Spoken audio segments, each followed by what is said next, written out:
Assalomu alaykum hurmatli talabalar. Bugungi materiallar qarshiligi fanining ikkinchi amaliyot ishimizning mavzusi cho'zilish va siqilishda statik noaniq masalalar. Statik noaniq masala deb chizishimiz mumkin bo'lgan tenglamalar soni, noma'lumlar soni tenglamalar sonidan kam bo'lgan masalalarga statik noaniq masala deyiladi. Masalan, matematika qismida ma'lumki, ikkita tenglamalar sistemasi berilgan bo'lsa, noma'lumlar soni 3 ta bo'lsa, bu tenglamalar sistemasini yechishda iloji yo'q. Materiallar qarshiligida agar noma'lumlar soni tenglamalar sonidan kam bo'lsa, bunaqa tenglamalarni ishlash mumkin. Ya'ni bunda qo'shimcha differensial tenglama orqali tushuntirib. Ushbu masalani sizlarga batafsil tushuntirmoqchiman. Demak, bizga sterjen berilgan, buni A nuqta deb yozdik, RA, buni esa B nuqta deb RB deb yozib oldik. Birinchi qiladigan ishimiz, demak, mana bu y o'qiydigan bo'lsak, statikaning muvozanat o'tgan safardagi darsimizda aytgandek, statikaning muvozanat tenglamarini hisobga olamiz. Birinchisi y kuchlarning yig'indisi 0 ga teng. Kuchni RA yuqori qarab yo'nalgan,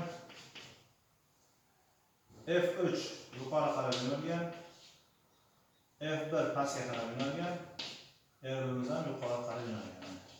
Barobar 0. Birinchi tenglamamiz. Demak, bu yerda noma'lumlar soni ikkita. RA bilan L. Tenglamalar soni esa bitta. Faqat y kuchlari yig'indisi 0 ga teng.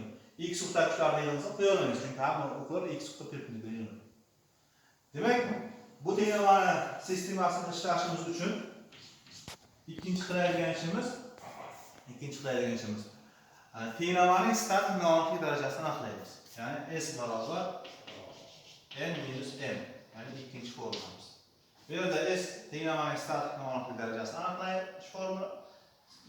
aniqlash, n'imiz noma'lum reaksiya kuchlari soni, m'imiz tuzishimiz mumkin bo'lgan statikaning muvozanat tenglamalar soni.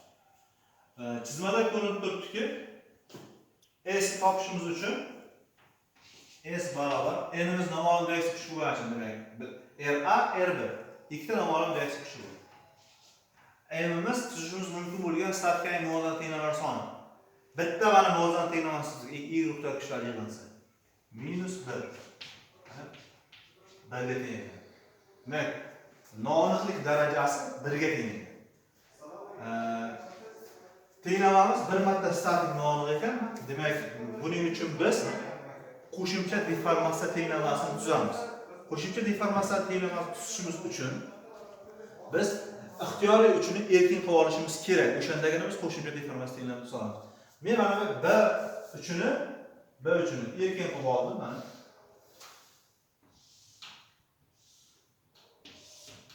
Qisqir mahkamlanadi.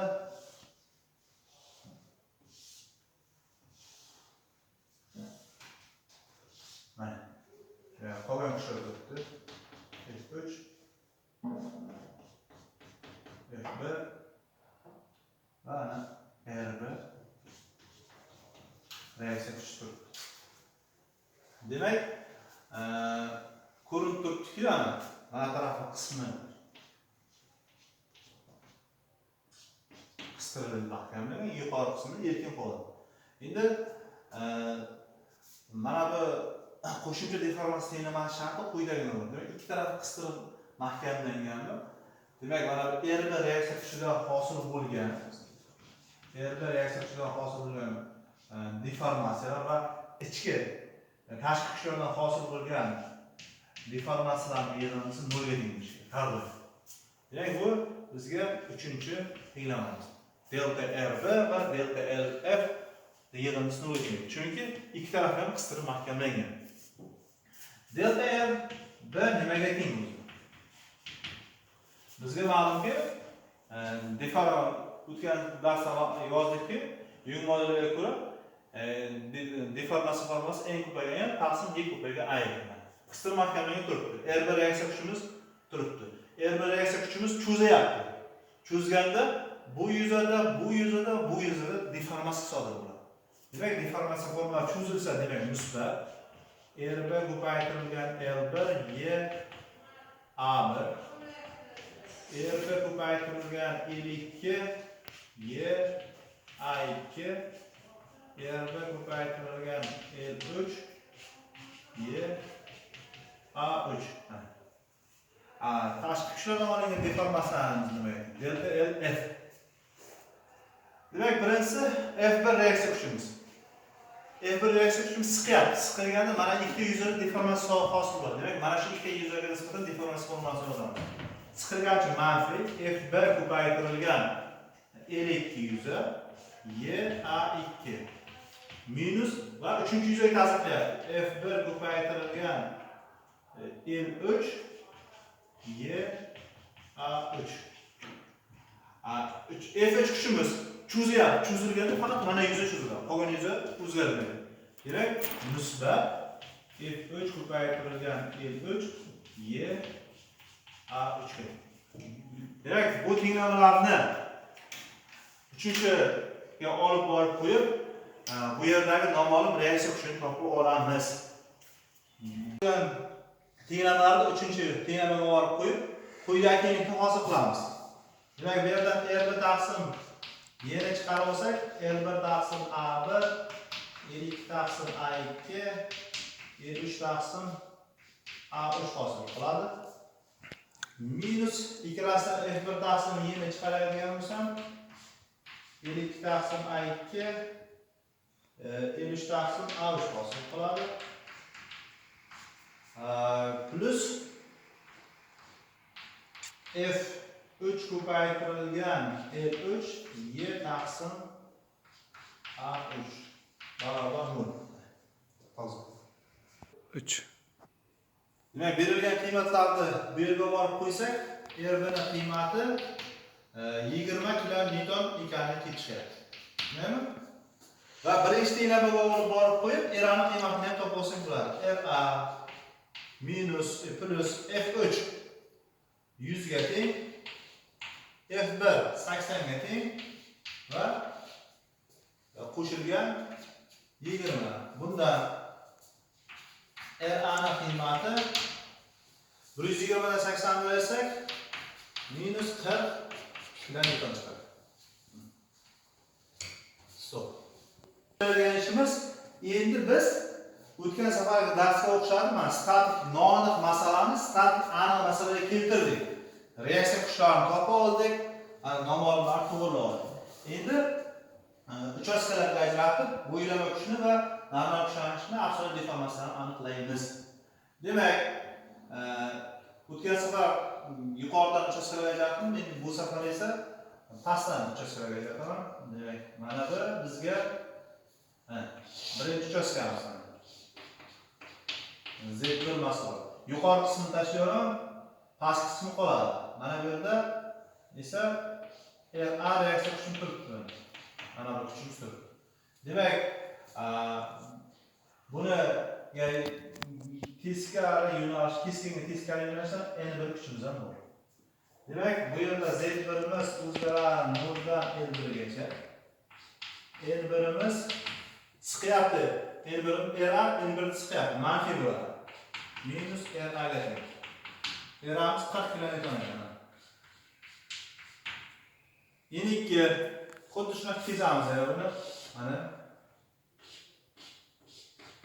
Z2 uchastkamiz.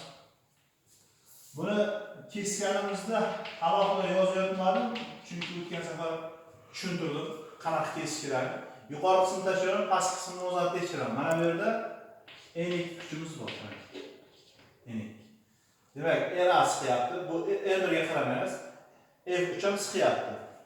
Siqqani uchun ishorasi manfiy bo'ladi. N2 barobar minus RA minus F3. 40 F3imiz 100 ga teng. 60 kilonewton ekan minusda. Demak, uchinchi uchastkamiz mana, demak, mana bu bizga Z3, L3imiz esa mana tepaga qarab. Demak, Z3imiz 0 dan L3 gacha L1 gacha. Mana bu usul adashib ketgan, bu L3 ekan, mana bu L1 ekan. L3 eras yaptı. F3 ham istayapti. F1 esa F1 cho'zyapti endi shunda. Cho'zgani uchun musbat. F1'da qiymat 80 edi. Minus 60 ga 80 qo'shsak 20 bilan newton. Endi iqrosini chizamiz. Demak bizga joy kerakligi sababli mavzuni o'chirib turamiz. İpran chizganimizda demak o'tgan safargi darsimizga o'xshatdi. Birinchi o'sha egil o'qini chizib olamiz. Eng katta kichkina kuchimiz 20 ekan. Demak 20 kilometr kuchni bitta kategoriyada bo'ladigan bo'lsak 60 kilometr, birinchisi 40 kilometr o'xshagan. Demak mana bu n bu taraf musbat, bu taraf manfiy. Demak ikkita kategoriyada to'lchilar. Mana 40 kilometr. Mana musbat. Egil o'qlar ham perpendikullar qo'ydik. Ikkinchisi minus 60 kilometr. Demak 3 ta kategoriyalar bor. 60. Demek ishorasi manfiy. Keyingisi 20 kilometr o'xshagan musbat ekan bitta kategoriya. 20. Demek bu bo'ylama kuchni ip yurasi bu. Keyin qiladigan ishimiz esa normal kuchlanishni aniqlash. To'rtinchisi. Demak, normal kuchlanishni aniqlaymiz. Normal kuchlanishimiz o'tgan safar aytdim. Sigma 1 bir-birlik yuzaga ta'sir qiluvchi kuch. N1 ni A3 yuzaga nisbat. N1 40 ko'paytirilgan 10 darajasi 3. A3 yuzamiz esa nima aytgan ekan? 20 ko'paygan 10 darajasi minus 4. 40 ta 20 ga bo'lsak 2 qoladi. 20 megapascal o'tib ketdi. Birdaniga bitta nolga berib 10 darajasi 6sini sigma 2 N2 ni A2 ga nisbat. N2 chizmada minus 60 ga teng 10 darajasi 3. A2 yuzamiz esa 10 ko'paytirilgan 10 darajasi minus 4. Bu esa minus 60 megapascal. Sigma 3 N3 ni A1 ga nisbat. Demak A1 yuzaga ta'sir qilyapti. N3'imiz 20 kilometr. 20 10 darajasi 3. A1 yuzamizni 5 ko'paygan 10 darajasi minus 4. 25 ga bo'lsak 4. Bitta o'rni olsa 40 megapascal bo'ladi. Demak bu yerda eng kichik kuchimiz 20 megapascal bo'lgan uchun bitta 20 megapascal bo'lsak bo'lar ekan.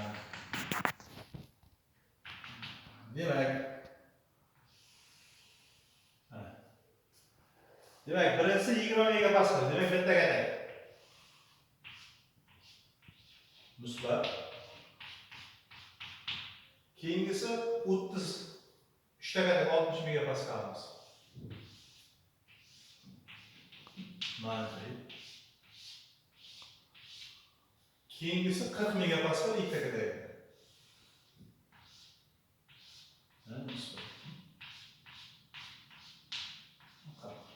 Mana sigmani musbat va manfiy qiymatlar. Endi 5-chi qiladigan ishimiz absolyut deformatsiyani aniqlaymiz. Absolyut deformatsiyani aniqlashimiz uchun bizga hozir bu yerda joy kamligi sababli mana birinchi shartni o'chirishga to'g'ri keladi. Yozib bo'lgan bo'lsa hamma hozir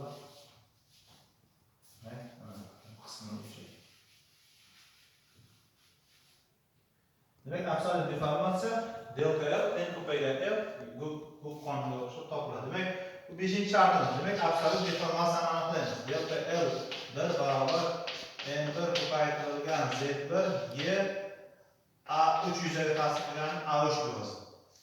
Z1'imiz 0 dan 53 gacha o'zgaradi. 0 bersak Z1 ga 0 beradigan bo'lsak birinchi deformatsiyani 0 ga teng. Delta L1 ga Z3'imiz endi A53 40 cm ya'ni 0.4 beradigan bo'lsak N1 40 ga teng. 40 ko'paygan 10 darajasi 3 ko'paytirilgan 0.4 2 ko'paygan 10 darajasi 11 ko'paytirilgan. A3 yozamiz 20 ko'paygan 10 darajasi minus 4. Demak, 40 ni 0.4 ga ko'paytirsak 16 bo'ladi. 16 ni 2 ga bo'lsak 8, 8 ni 2 ga 20 ga bo'lsak 0.4 10 darajasi minus 4 metr. Demak, bu yerda 7 ga 11 derasak 10 darajasi minus 4 metr. Delta L2 delta L1 qo'shilgan L2 ko'paytirilgan Z2 A2. Z2'miz ham 0 dan L2 ga cho'ziladi. Delta L2 ga agar 0 beradigan bo'lsak, delta L1 ga teng bo'ladi. Shunday qilib, delta L2 ga 0 beradigan bo'lsak, delta L1 ga teng. L2 qiymati 20 cm ekan. 0.2 metr bo'ladi. Delta L1'imiz 0.4 10 darajasi minus 4 qo'shilib N2'miz qo'shilgan minus 60 10 darajasi 3 ko'paytirilgan 0.2 2 ko'paygan 10 darajasi 11 A2 yozamiz esa 10 ko'paytirilgan 10 darajasi minus 4. Hisoblaydigan bo'lsak 62 ga bo'lsak 30, 30 ni bunga bo'lsak 3, 3 ni bunga bo'lsak minus 0.6. 0.4 ga minus 0.6 bo'lsa minus 0.2 10 darajasi 11 minus 4 metrga teng bo'ladi. Delta L3 delta L2 qo'shilgan L3 ko'paytirilgan Z3 Y A1 birinchi yuzini tasvirlanish. Demak, mana bu qismini ham o'chirib turamiz endi. Joy kerakli sababli.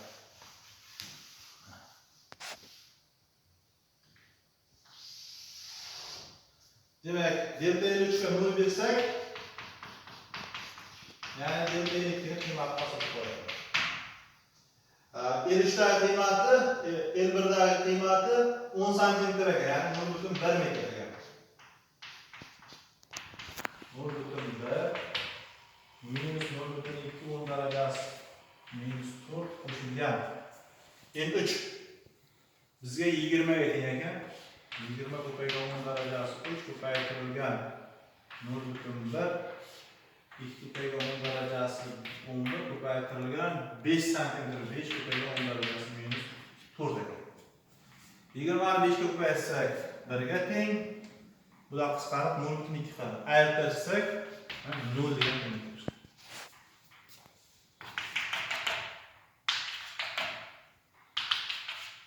Operatsiya chizamiz endi. Birinchisi 0 dan 0. Keyin 0.4 bersak 0.4 ekan. Taxminan 0.4 mana shunga. 10 darajasi minus 4 ni yozmayman. Keyingisi 0 bersam 0.4 ni o'zi mana. Keyin qiymati minus 0.2. 0.2. Mana bu qismi musbat, mana bu qismi musbat. Keyin 0 ga qarab ketyapti. Demak, mana bu qismi manfiy. Bizni epiramiz deformatsiyaga qarab to'g'ri ekanini aniqlashimiz mumkin. Demak, qistirib mahkamlangan tayanchlarda har doim deformatsiyalar nolga tenglik kelib chiqyapti. Endi ba'zi bir masalalarimiz bor. Mavzuni tugatishimizdan oldin kitoblarda ko'rsatilgan, hozir ana ko'rsataman. Bu ikkinchi topshiriq hisob grafiklari. Mana bu yerda delta masofasi bor, masalalarimiz bor. Mana shu yerda delta masofasi. Bu masalalar qanday tashlanadi? Masalan, o'sha masalani chizadigan bo'lsak,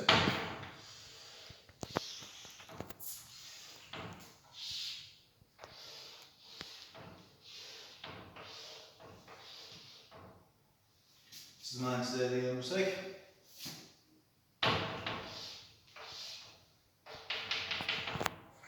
delta masofa. Qanaqadir etdi, qanaqadir teknik ishlar qo'yilgan. Bu ham qisqa maqtanilgan. Qiymatlari berilgan. Endi A2, A2, bunda bunaqa masalalarda yechishda bitta farqi tenglama demak stavka muvozanat tenglamasi o'zgarmaydi. Muvozanat tenglamasi keyin stavka noaniq darajasi ham o'sha 1 ga teng. Faqat mana bu yerda 3-tenglamani yozuvdim adashmasam. Hozir joyimiz qanday sabab o'shib tashlayapman. Mana bu tenglama yozdim. Delta RB ko'payib qo'shilgan delta LF barobar 0 degan tenglama yozdim. Demak, mana bu bizga B deydigan bo'lsa R1 reaksiya tushadi. Mana bu esa R reaksiya tushadi. Endi biz mana bu uchun etnik bo'lamiz, deformatsiya bo'lishi uchun. Faqat mana shu yerdagi tenglamamiz o'zgaradi. Delta L RB qo'shilgan delta L F barobar mana bu delta ga teng o'zgaradi. Oldingi safar ikki tarafni ham qistirib mahkamlangani uchun mana bu 0 ga tenglab bo'lishadi. Mana bu yerda delta masofasi bo'lsa, mana shu delta ga tenglab ishlanadi. Farqi shunaqa. Qolgani bir xil bajariladi. Demak, bugungi umumiy darsimiz mana shundan iborat edi. O'sha Hasanov domlaning material qarshiligi kitobida o'sha topshiriqlar berilgan, ikkinchi topshiriq, ikkinchi hisob grafisiga sharti birinchi topshiriqdan olinadi. Hamma o'zini variantlarini ishlaydi. E'tiborlaringizni so'radim.